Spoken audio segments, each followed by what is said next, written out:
सुबह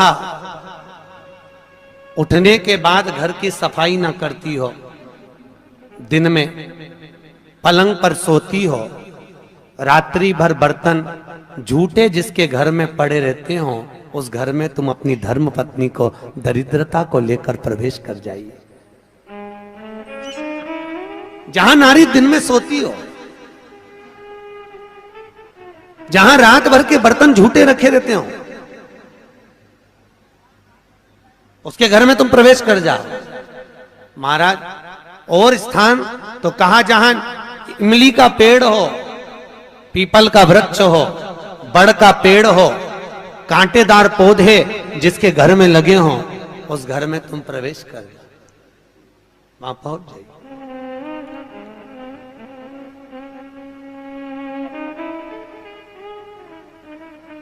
महाराज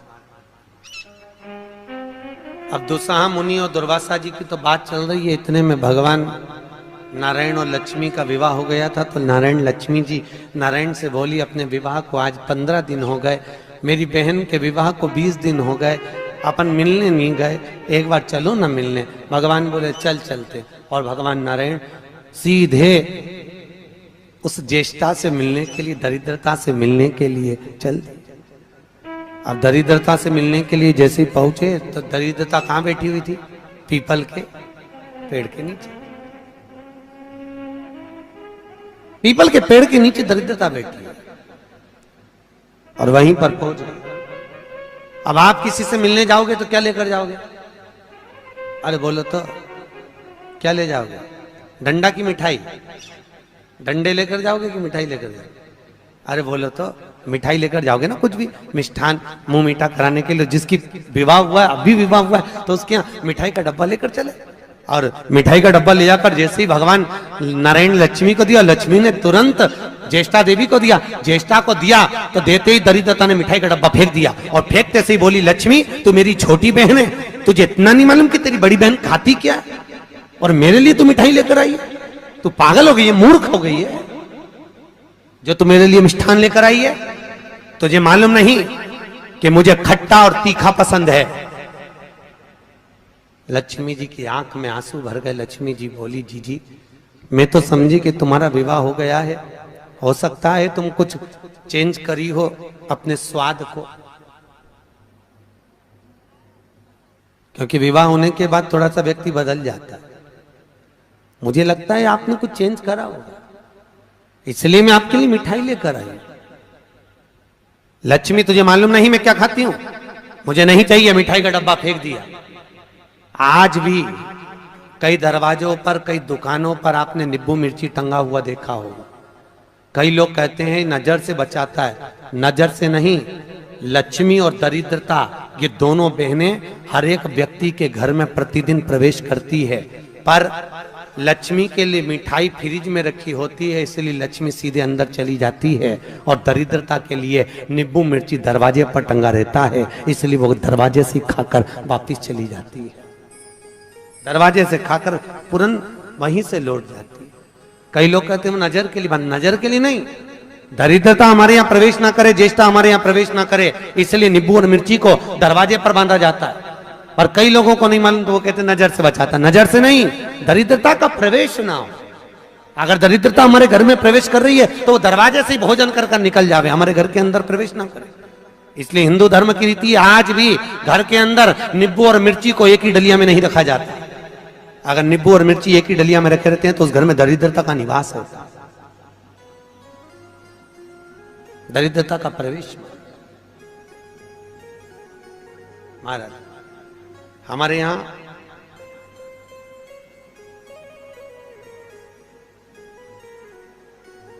तीन चीजें बेटी की विदाई में नहीं दी जाती, आप लोगों को मालूम है। एक झाड़ू, अरे बोलो तो सही है कि गलत है? एक झाड़ू बेटी की विदाई में नहीं देते। एक चलनी छानने की बेटी की विदाई में नहीं देते, और एक अचार की बरनी बेटी की विदाई में नहीं देते। ये तीन चीजें नहीं देते, चलनी भी नहीं देते, झाड़ू भी नहीं देते, कहीं कहीं जगह पर सुई भी नहीं देते। सुई का भी प्रमाण मिलता है, सुई भी नहीं दी जाती। और एक अचार की बरनी, अचार की बरनी भी बेटी की विदाई में नहीं देते। क्यों? क्योंकि अचार की बरनी में जैसे झाड़ू में हमारे यहाँ बेटी को अगर दिया जाता है तो उसके घर की पूरी लक्ष्मी छीण हो जाती है, चलने देने पर उसके घर की लक्ष्मी समाप्त हो जाती है, सुई देने पर उसके घर की लक्ष्मी समाप्त हो जाती है, उसी तरह अचार की बरनी देने पर बेटी के घर में उसका घर पूरा तहस नहस हो जाता है, पूरा बर्बाद हो जाता है। और आजकल माताओं का इतना प्रेम होता है ना बेटी से, अब करें तो करे क्या। और बेटी जिस घर में भी आती है ना, वहां के उसके बेटी के ससुर भी कहते थे बेटा तेरी मम्मी के हाथ का अचार बन वाला। अब इनको कौन समझाए भेड़ियों को, इनको समझाए कौन कि वह अचार में दरिद्रता का निवास है। अब के कौन इनको कि खट्टा और तीखा घर में प्रवेश करेगा अगर बहू के यहाँ का, तो उस घर में सुख नहीं रह सकता। चार लोग भी होंगे तो चारों का मुंह बिल्कुल नींबू की तरह खट्टा और वाणी मिर्ची की तरह तीखी रहेगी, चाहे कितना ही प्रयास करे। अगर अचार खाया है बहू के घर का तो। इसलिए बेटी की विदाई में चार चीजें नहीं दी। प्रमाण पहले क्या देते थे बेटी की विदाई में? बड़ी, पापड़, खाजा, सफेद पूड़ी मैदा की दलिया में रख के बेटी की विदाई में देते थे। क्यों? क्योंकि जो स्थिरता का भाव रखे, भले उसमें नमक ना रहे परंतु मौनता, प्रेम, स्नेह, नम्रता उसके अंदर होना चाहिए, वो बेटी की विदाई में दिया जाता। और बांस की डलिया में रख कर देते थे जिससे वंश बढ़े, कपड़ा बांध कर देते थे जिससे भक्ति का चीर सदा बना रहे। एक एक चीज का प्रमाण था बेटी की विदाई में देना। अब आज के जमाने में लोग तो जाने नहीं, बस जो आ जाए आन दो, आन दो, आन दो, आन दो, और आ तो गया फिर पचान दो, फिर अब पचाओ। बहुत कठिन है। खाना सरल है पर पचाना कठिन है, बहुत कठिन, सरलता नहीं है। बोलो राधे। बहुत कठिन था। तो ये दरिद्रता देवी को, ज्येष्ठा को, और लक्ष्मी जी ने मिठाई दी, उसने फेंक दिया। मुझे खट्टा और तीखा पसंद है, मुझे नहीं चाहिए, मैं ये नहीं खा सकता, आप ले जाओ इसको, मुझे खट्टा और तीखा ला कर दीजिए।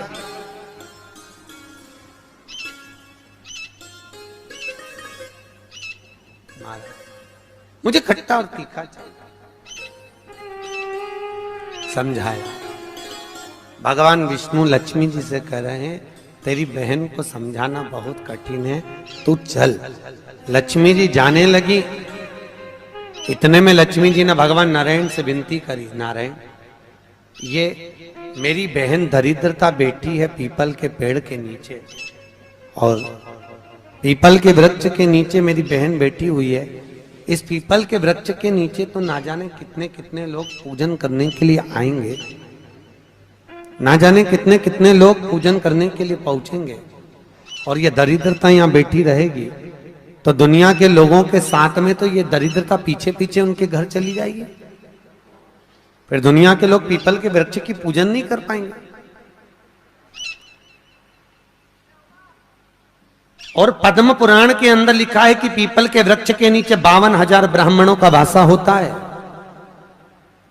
फिर पीपल के वृक्ष का प्रमाण क्या?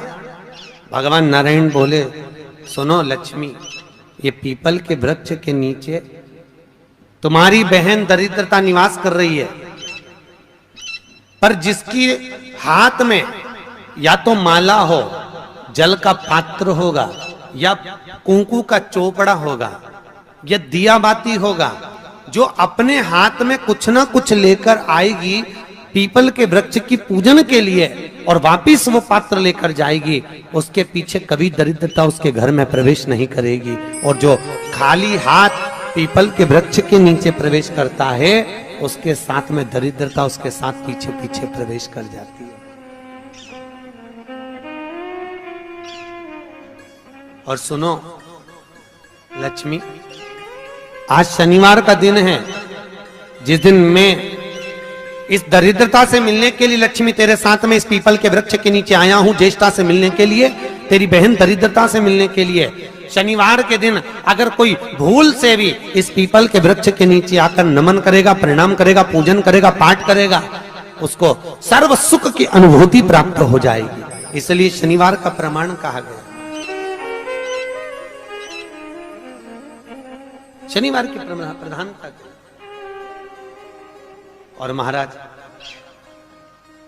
एक रविवार का दिन ऐसा होता है जिस दिन दरिद्रता ने मांगा है अपने सुख के लिए। दरिद्रता देवी कह रही है, महाराज अगर 7 दिन आपके हैं तो एक दिन मुझे दिया जाए मेरे सुख के लिए। दरिद्रता देवी तो रविवार के दिन इस पीपल के वृक्ष के नीचे ज्येष्ठा तेरी प्रखरता के साथ में तू दुसाह मुनि के साथ इसमें निवास करेगी। केवल हिंदू धर्म में एक ही दिन है जिस दिन पीपल के वृक्ष को उखाड़ा जा सकता है, और वो रविवार का दिन होता है। कौन से दिन? रविवार। शनिवार, मंगल, सोमवार, बुधवार कभी भी आप पीपल के पेड़ को अगर दीवार पे से उखाड़ोगे तो वो पीपल वापस लग जाएगा। पर रविवार के दिन अगर चावल पटक कर पीपल के पेड़ के उखाड़ दोगे तो वहां पर दूसरा पीपल कभी नहीं लग सकता, दूसरी बार लगेगा ही नहीं, चाहे वो दीवार पर क्यों ना। कई लोग दीवार पे से पीपल जब हेड़ते हैं तो वहां पर केवल चावल पटक दो और रविवार के दिन उसको निकाल दो। एक दिन रविवार का दिन ऐसा होता है जिस दिन दरिद्रता अपने पूर्ण प्रभाव में रहती है, संडे के दिन, रविवार के दिन, रविवार का। इसलिए हमारे यहाँ रविवार की महत्वता का भी प्रमाण हमारे यहाँ शास्त्र कहता है। शनिवार को पीपल के पत्ते लाए जाते हैं, और जो व्यक्ति ज्यादा बीमार रहता है उसको रविवार के दिन पीपल के पत्ते की पत्तल बनाकर उसको भोजन कराकर पत्तल को चौराहे पर पटक दिया जाता है, तो वह व्यक्ति बीमारी से छूट जाता है, उसको फिर बीमारी नहीं रहती, रोग मुक्त। जो बहुत ज्यादा बीमार रहता है इसलिए शनिवार को पत्ते लाकर रविवार को भोजन कराते पीपल के पत्ते। पद्म पुराण में उसका व्याख्यान लिखा। पीपल के पत्ते का प्रमाणित, पीपल के वृक्ष, दरिद्रता का निवास हुआ है वहां। तो पूर्णता का भाव कहां प्रकट करा? तो भागवत कहती है मनुष्य की पूर्णता कहां है? तो मनुष्य की पूर्णता है भगवान के भजन में, भगवान की कथा में, भगवत तात्विक सुख के अंतर्गत भगवान की पूर्णता मानी। पूर्णता बड़ी मुश्किल से मनुष्य देह मिलता है, और उस मानव देह को पाकर भगवत भजन करना बहुत कठिन, बहुत कठिन। हाथ उठाए हो। नहाने और स्नान में अंतर है। बाथरूम में गए, साबुन लगाया, पानी डाला, इसको कहते हैं नहाना। और स्नान का मतलब क्या है? स्नान का मतलब है हमारे कर्म कांडों में, हमारे शास्त्रों में पंडित कहते हैं स्नान कर कर आइए। स्नान का मतलब ये नहीं कि पानी डाला, तालाब में कूद गए, स्नान कर लिया, स्नान वो नहीं है। स्नान का मतलब है मनुष्य के शरीर में 3.5 करोड़ रोम छिद्र होते हैं। कितने? 3.5 करोड़ रोम छिद्र।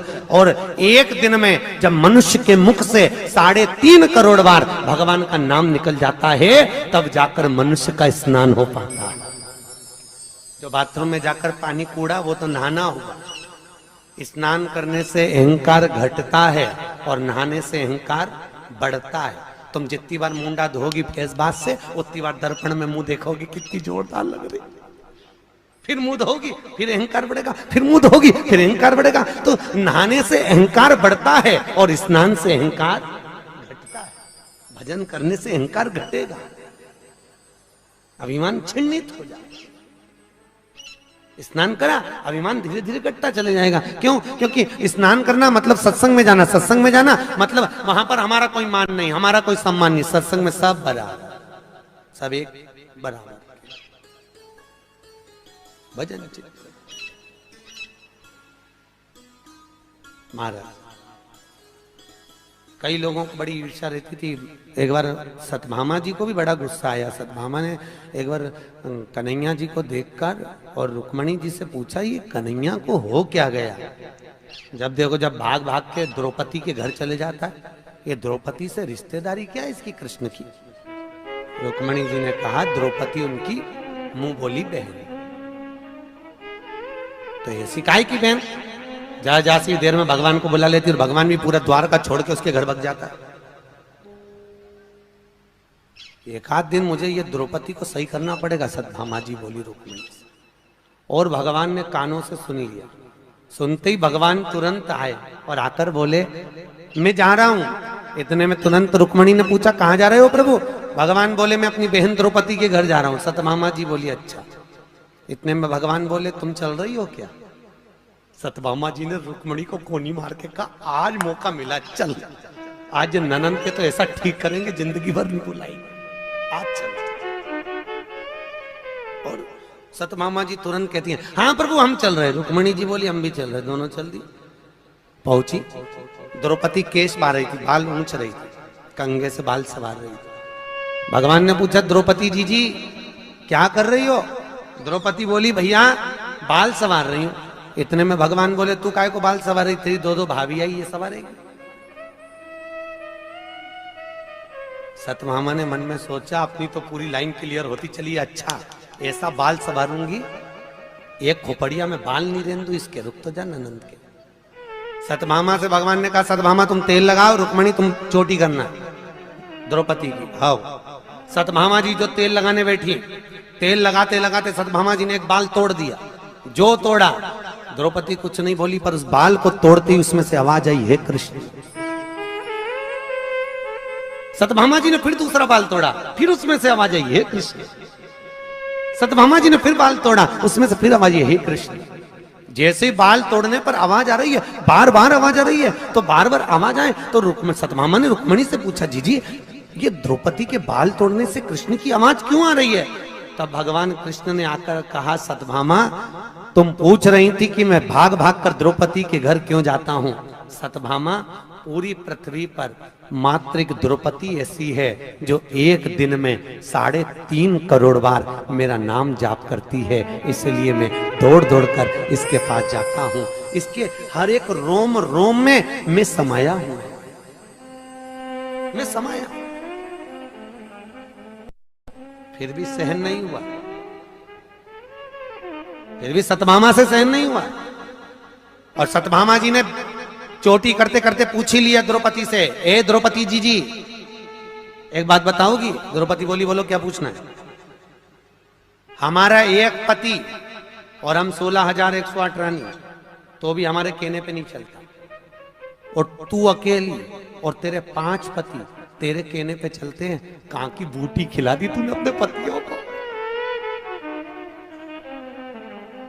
ऐसी कौन सी जड़ी बूटी खिलाई है? ऐसा कौन सा जादू कर दिया जो तेरे 5 पति तेरे कहने पे चल रहे हैं और हमारा एक पति हमारे कहने पे नहीं चले? अब ये बात अगर किसी स्त्री से कहो कि तेरे पति तेरे कहने पे चल रहे हैं तो बुरा तो लगेगा ना, और हमारा पति नहीं चल रहा। बहुत गुस्सा आया द्रौपदी को, पर बोली कितना सुंदर। द्रौपदी बोलती है भाभी मेरा कृष्ण भी आपके कहने पर चलता जैसे आज मेरे 5 पति मेरे कहने पर चल रहे हैं। मेरे 5 पति मेरे कहने पर केवल एक शर्त पर चल रहे हैं।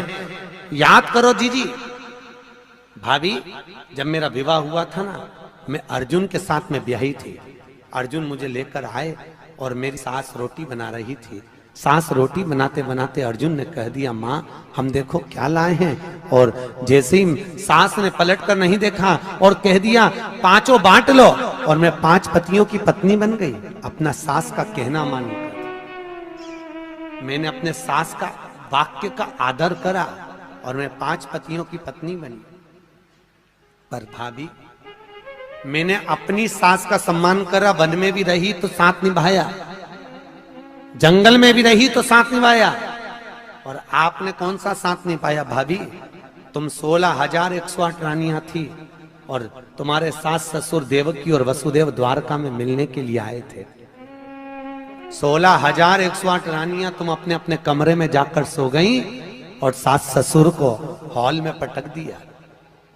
अगर एक बहू भी अपना कमरा छोड़कर कह देती मम्मी 2 दिन के लिए आई हो, इसमें ठहर जाओ, पापा इसमें ठहर जाओ, तो सास ससुर का अगर तुम आदर करती, अगर तुम तुम्हारे पति के माता पिता का आदर करती, तो यह पक्का था कि तुम्हारा पति भी तुम्हारे कहने पर चलता। पर तुमने अपने पति के माता पिता का आदर नहीं करा, इसलिए तुम्हारे पति भी तुम्हारे कहने पर नहीं चलते। तुम आदर तो करती। भाभी आज भी वो देवकी वसुदेव हाल में ही बैठे हैं और सब रानियां अपने अपने कमरे में बैठी है। द्वारका गए हो आप लोग? द्वारका गए हो तो द्वारका में जाकर देखना, देवकी और वसुदेव का मंदिर द्वारकाधीश के ठीक सामने, सब रानियां अपने अपने भवन में और वो हॉल में। सम्मान करोगी तो सम्मान मिलेगा, आदर करोगी तो आदर मिलेगा। आप अगर माता पिता का आदर तो करो, वचन तो निभाओ। जब लड़का और लड़की की शादी होती है ना तो मैं 7-5 वचन बोलते हैं। इधर बोलते कि नहीं बोलते मालूम नहीं, जोधपुर में बोलते हैं 7-5 ही बोलते कि 14-15 बोलते। अच्छा 7-5, लड़की के 7 और लड़के के 5 वचन। लड़की अपना वचन निभाती है तो वचन में एक वचन दिलवाती है कि तुम मेरे माता पिता का आदर करना, लड़के से खिलवाती है। लड़का कहता है हाँ करूंगा। पर लड़के के 5 वचन में यह वचन नहीं रहता कि तू मेरे माँ बाप का सम्मान करना। क्यों नहीं रहता? लड़की के 7 वचन में लड़की अपने लड़के से वचन दिलवाती है। पंडित बोलता है कि लड़की का एक वचन है कि तुम हमारे माँ बाप का सम्मान करना। लड़के से हुंकारा भरवाया जाता है, लड़के से पूछा जाता है कि तुम लड़की के माँ बाप का सम्मान करोगे? हाँ। और लड़के के 5 वचन में ये वचन नहीं रहता कि तुम मेरे माँ बाप का सम्मान करना। किसी ने पूछा गुरुदेव ये बताओ, लड़की के 7 वचन में एक वचन है कि तुम उसके माँ बाप का सम्मान करो, तो लड़के ने वचन क्यों नहीं दिलवाया लड़की से कि तुम हमारे माँ बाप का सम्मान करना? तो भागवत कहती है इसलिए वचन नहीं दिलवाया क्योंकि लड़का ज्ञानी है, उसको मालूम है जब ये अपने माँ बाप का सम्मान मुझसे करवा रही है तो ये पक्का है कि मेरे माँ बाप का सम्मान भी ये कर लेगी, तो मुझे वचन दिलवाने की जरूरत ही नहीं है। मैं क्यों वचन दिलवाऊं जब ये अपने माँ बाप का सम्मान कर रही है, अपने माता पिता के लिए एक पराये लड़के से हुंकारा भरवा रही है कि तुम मेरे माँ बाप का सम्मान करना। जब इसके मन में अपने माता पिता के प्रति इतना आदर है तो मेरे माँ बाप के प्रति इसके मन में कितना आदर होगा। इसलिए मुझे वचन दिलवाने की जरूरत नहीं। ये लड़की घर की संस्कारित है और मेरे माता पिता का आदर करेगी, ये मुझे लगता है, मैं मानता हूं। इसलिए लड़का वचन नहीं दिलवाता कि तुम मेरे माँ बाप का सम्मान करो। उसने एक ने दिलवा लिया, वही बहुत वचन का